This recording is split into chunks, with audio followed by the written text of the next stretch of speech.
Design graphique, action.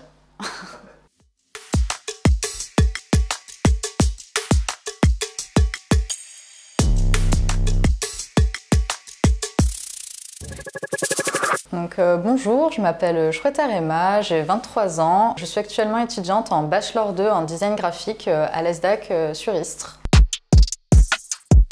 J'ai eu un bac littéraire en 2016, donc à Istres aussi, au lycée Rimbaud. J'ai fait une licence 1 en psychologie, puis une licence 1 en histoire de l'art parce que j'ai changé de section. J'ai fini par faire une année où je me suis posée, j'ai essayé de travailler pour voir si ça me plaisait plus que les études.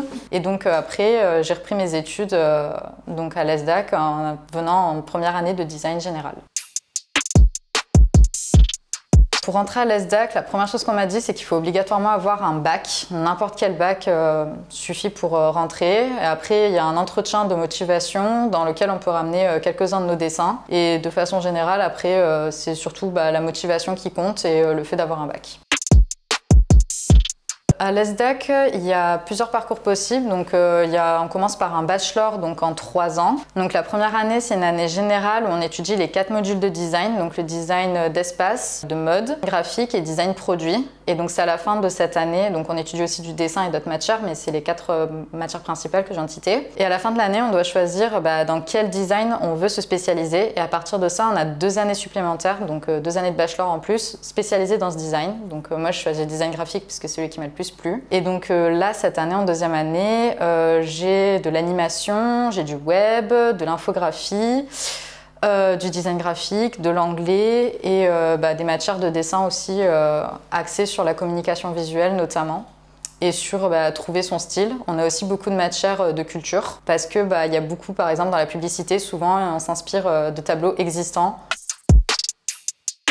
Il y a des stages obligatoires sur chaque année. Donc, la première année, c'est un stage de 2 semaines. La 2e année, c'est un stage de 1 mois et demi.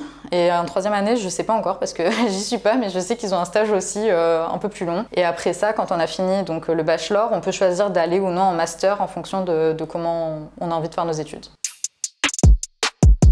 Alors mon stage, pour l'instant, j'ai fait que celui de première année parce que celui de 2e année, on vient de commencer les cours et en plus avec le Covid, c'est pas forcément facile pour le moment.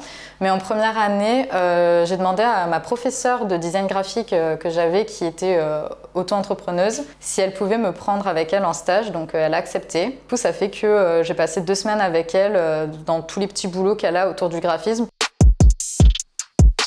Pour la suite, avec mon bachelor, déjà cette année, je voulais la faire en alternance parce qu'il y a une possibilité d'alternance à partir de la 2e année, mais le Covid m'a bloquée dans mes élans. Du coup, j'ai pas perdu espoir, j'ai continué à renvoyer des mails pour l'année prochaine pour la faire en alternance, parce que du coup, ça me permettrait de mettre un pied dans le monde du travail tout en continuant mes études. Donc l'alternance, le rythme, c'est 3 jours en alternance, 2 jours à l'école.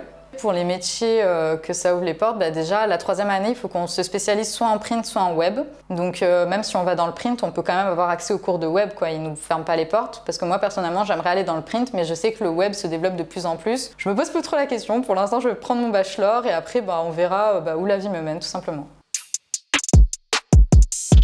On me dit parfois, ouais, mais en faisant designer graphique dans le print, tu manges pas beaucoup, donc tu auras sûrement des petits boulots à côté. Mais finalement, quand on a une passion dans la vie, je trouve ça beau qu'une partie de notre passion puisse nous permettre de vivre. Et même si on peut pas vivre 100% de notre passion, déjà qu'il y a un certain pourcentage où le matin, quand on se lève, on sait qu'on va aimer ce qu'on va faire, c'est super important. Donc si c'est votre rêve, juste allez-y à fond.